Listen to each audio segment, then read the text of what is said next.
Bom dia, queridos irmãos, sejam todos muito bem-vindos à nossa Escola Bíblica Dominical deste domingo.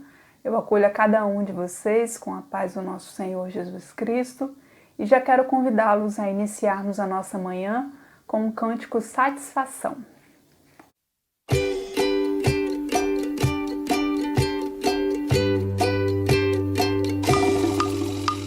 Satisfação é ter a Cristo, não há melhor. Prazer já visto, sou de Jesus, e agora eu sinto satisfação sem fim. Satisfação é nova vida, eu com Jesus, em alegria, sempre cantando a melodia. Satisfação sem fim. Sem paz real, sem gozo na aflição, achei o segredo, é Cristo no coração.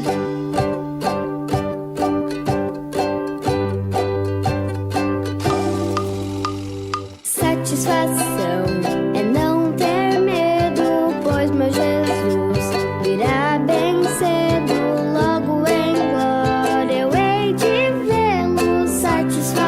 Sem fim, sem paz real, sem gozo na aflição, achei o segredo, é Cristo no coração.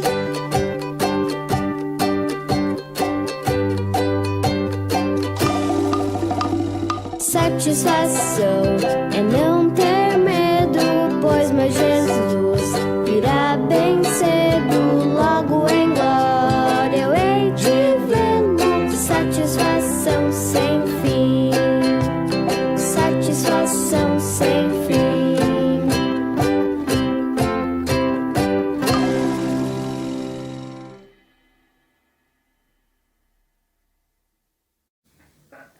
Convido a vocês, meus irmãos, a abrirem a Bíblia no Evangelho segundo Mateus, capítulo 16, versículos 13 a 26. O Evangelho segundo Mateus, capítulo 16, versículos 13 a 26. Que diz assim: Jesus foi para a região que fica perto da cidade de Cesareia de Filipe. Ali perguntou aos discípulos: quem o meu povo diz que o Filho do Homem é? Eles responderam: alguns dizem que o Senhor é João Batista, outros que é Elias e outros que é Jeremias ou algum outro profeta. E vocês? Quem vocês dizem que eu sou? Perguntou Jesus. Simão Pedro respondeu: o Senhor é o Messias, o Filho do Deus vivo. Jesus afirmou: Simão, filho de João, você é feliz porque esta verdade não foi revelada a você por nenhum ser humano, mas veio diretamente do meu Pai que está no céu. Portanto, eu lhe digo, você é Pedro, e sobre esta pedra construirei a minha igreja, e nem a morte poderá vencê-la. Eu lhe darei as chaves do reino do céu. O que você proibir na terra será proibido no céu, e o que permitir na terra será permitido no céu. Então Jesus ordenou que os discípulos não contassem a ninguém que ele era o Messias. Daí em diante, Jesus começou a dizer claramente aos seus discípulos: eu preciso ir para Jerusalém, e ali os líderes judeus, os chefes dos sacerdotes e os mestres da lei farão com que eu sofra muito. Eu serei morto e no terceiro dia serei ressuscitado. Então Pedro o levou para um lado e começou a repreendê-lo, dizendo: que Deus não permita, isso nunca vai acontecer com o Senhor. Jesus virou-se e disse a Pedro: saia da minha frente, Satanás. Você é como uma pedra no meu caminho para fazer com que eu tropece, pois está pensando como um ser humano pensa e não como Deus pensa. E Jesus disse aos discípulos: se alguém quer ser meu seguidor, esqueça os seus próprios interesses, esteja pronto para morrer como eu vou morrer e me acompanhe. pois quem põe os seus próprios interesses em primeiro lugar nunca terá a vida verdadeira, mas quem esquece a si mesmo por minha causa terá a vida verdadeira. O que adianta alguém ganhar o mundo inteiro, mas perder a vida verdadeira? Pois não há nada que poderá pagar para ter essa vida de volta, para ter de volta essa vida. Então nós temos um contexto em que Jesus está com os seus discípulos e num determinado momento ele pergunta aos discípulos quem o povo diz que ele é.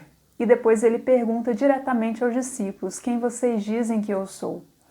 E se por um momento nós temos Pedro dizendo, você é o filho, é o Messias, o Filho de Deus, Jesus acolhe essa resposta como se dissesse a Pedro que ele finalmente tinha entendido o projeto da salvação.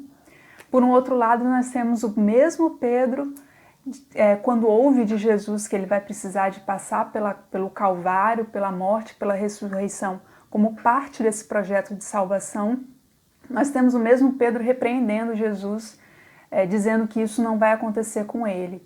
E então Jesus o repreende, dizendo para que ele se afastasse dele, porque aquilo era um desejo humano e não fazia parte do que era esse projeto de salvação. Então Jesus passa a refletir com os seus discípulos sobre aquilo que ele realmente vem trazer a nós dentro desse projeto, né, dessa vida que ele vem trazer. Como a gente lê lá em João, né, que é famoso, João 3,16, porque Deus amou o mundo de tal maneira que entregou o seu próprio Filho para que todo aquele que nele crê não morra, não pereça, mas tenha a vida eterna. E é com base essa reflexão de Jesus que nós vamos fazer a leitura do nosso devocionário Castelo Forte, que tem como título O Valor da Vida. Então a pergunta de Jesus em resposta ao Pedro diz: o que adianta alguém ganhar o mundo inteiro, mas perder a vida verdadeira? Pois não há nada que poderá pagar para ter essa vida. Qual é o valor da vida? Dia mais, dia menos, nos confrontaremos com essa pergunta. E qual será a resposta que vamos dar? Tentaremos valorizá-la com estudos, trabalho, dinheiro e diversão. Pode ser que tenhamos sucesso em todos os nossos empreendimentos, mas o vazio existencial provocado pelo pecado e que nos afastou do Criador não será preenchido. Talvez, até lá, tenha-se ido o nosso tempo, a família, a saúde e ficado apenas um amargo sentimento do que foi como correr atrás do vento. Jesus trata dessa questão existencial com uma pergunta: o que adianta alguém ganhar o mundo inteiro, mas perder a vida verdadeira? O mestre não está se restringindo à vida biológica, mas se refere à vida que faz sentido. E não há nada que se possa pagar para ter essa vida de volta. Essa era uma necessidade que só Deus poderia satisfazer. Jesus avisou que precisava ir para Jerusalém, onde seria morto, mas no terceiro dia ressuscitado. Ele sabe quanto vale a nossa vida e como ela fica sem sentido se ele, Jesus, não retornar de novo para o Pai. Quem tem o Filho, tem a vida. 1 João 5,12. Quando refletimos sobre o valor da nossa vida, é bom atentarmos para a pergunta de Jesus: o que adianta alguém ganhar o mundo inteiro, mas perder a vida inteira?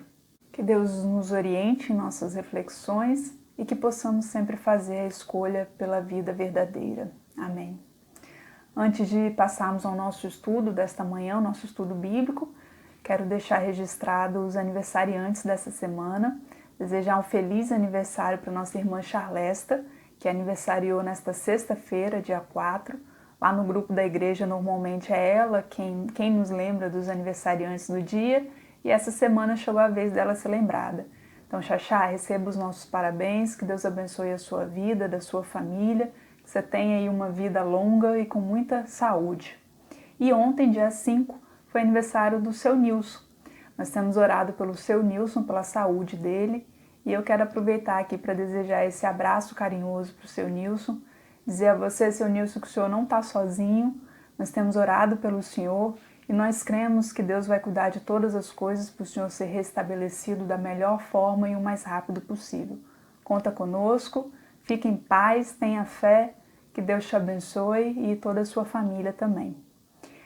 Nossa irmã Eliane Negre nos fará agora uma oração a Deus, de louvor a Ele, de gratidão pela vida dos nossos aniversariantes e também de intercessão pelas súplicas da comunidade.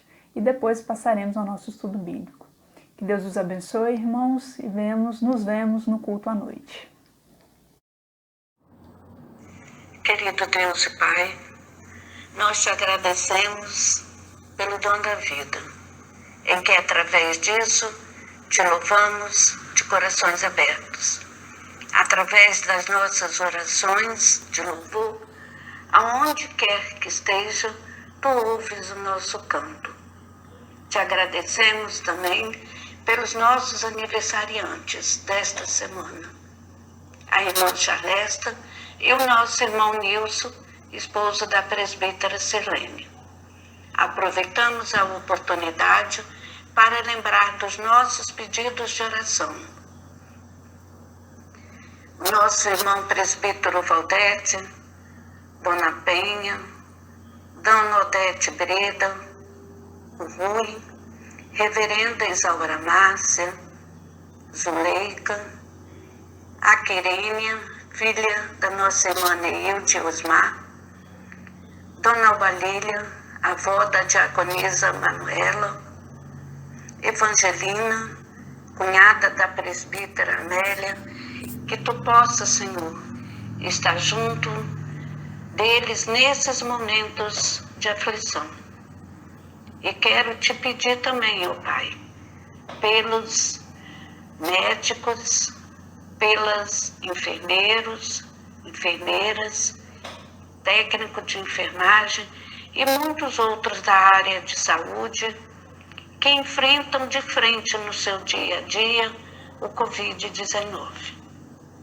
Que tu possa, Senhor, estar sustentando, da onde quer que esteja, essas vidas e aproveitar para pedir pelos irmãos que se encontram em casa também com essa doença. Em nome e por amor de Jesus, é que eu te agradeço por tudo, hoje e sempre. Amém.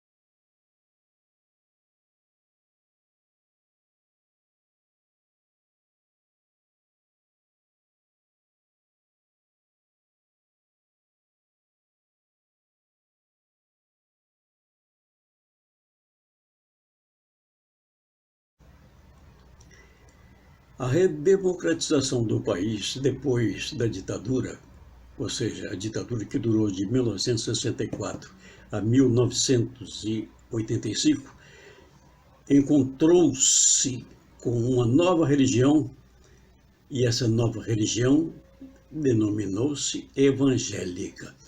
O evangelicalismo pentecostal gerará o neopentecostalismo, isso a partir de 1970, escancaradamente, e influenciava o protestantismo de então. E grandes divisões já estavam acontecendo em 1970. Dividiam-se todas as denominações protestantes em favor desse movimento evangélico ou evangélico pentecostal. Entre eles, portanto, os protestantes históricos. Envolve colocar uma suposta homogeneidade nacional acima de quaisquer outras identidades e compromissos, respeitando seu pilar fundamental, algo que vai ao encontro das tradições do fascismo à brasileira, o fundamentalismo conjugado com o fascismo à brasileira. Uma aliança que repercute na popularidade que nós vemos hoje do fascismo, o que nós podemos chamar também de bolsonarismo, que é melhor, né? Porque o bolsonarismo é nada mais, nada menos do que uma representação visível do fascismo. Hoje, esse movimento bolsonarista tem 130 parlamentares no Congresso, e aí nós temos essa importância de uma bancada da Bíblia, uma bancada de evangélicos dentro dos projetos do governo federal. A proximidade do governo com um tipo de fundamentalismo religioso pentecostal permite sublinhar a contraposição tão cara às milícias virtuais alinhadas ao presidente. Milícias virtuais é esse movimento todo que se vê nas redes sociais, né? Fake news, que é uma questão do momento, uma discussão. Eles se orientam muito bem e orientam outros através desses fake news para alicerçar ainda mais o seu movimento vitorioso. Então, frases assim: Brasil acima de tudo, Deus acima de todos. Isso não é do meio evangélico. Isso é assim que se fazia com os católicos no período inicial da ditadura de 1964. Crise na segurança pública. Ora, vejam, né? A segurança pública, a polícia, né? Os poderes jurídicos, militares, delegados civis, delegados federais, enfim, vão tomar parte nesse movimento e interessa-lhes bastante, embora não seja alguma coisa que se possa dizer evangélica, né? Bom, então eu quero concluir, essa é a última parte. Estou falando sobre a relação do presbiterianismo com o evangelicalismo. Estou falando da ausência de relação entre a história do presbiterianismo, né, em função do movimento evangélico atual. Então, lembrando que nas últimas questões negadas pelos evangélicos ou pelo movimento evangelical, o que se enfatiza é um tal avanço do globalismo comunista, né? Nesse caso, é também uma crítica ao protestantismo histórico, uma crítica às instituições jurídicas e movimentos sociais e nos direitos humanos, direitos trabalhistas e previdenciários, direitos raciais, direitos da mulher sobre seu corpo e na sociedade, direitos da família para homossexuais, que é uma ênfase, uma luta dentro do protestantismo ecumênico, depois da redemocratização em 1985. Então, precisamos lembrar que esses discursos estratégicos do meio evangélico estão ligados ao fascismo local, né? Mas o protestantismo histórico tem a sua responsabilidade porque ignorou o avanço evangélico e não traçou suas próprias estratégias afinal, entregou-se ao divisionismo que acontecia desde 1970, mais ou menos. As igrejas do protestantismo histórico pentecostalizadas e depois o movimento pentecostal, neopentecostal. Então, das questões que importam ao presbiterianismo recente, ou seja, presbiterianismo depois da fundação de igrejas como a Igreja Presbiteriana Unida, alguma coisa parecida com o que os batistas também utilizavam, que é a separação de igreja e Estado, princípio de solidariedade pelo espírito do próprio Evangelho, que anuncia com todo e qualquer esforço pela ampliação da liberdade, pela elevação da dignidade e preservação da integridade da pessoa humana, integridade de qualquer que seja o povo, etnia, classe ou cultura a que ela pertença, consciente do conteúdo de violência e opressão implícito em todas as formas de organizar, preparar, por meio do ensino e da doutrina, os seus membros para a sua missão no mundo.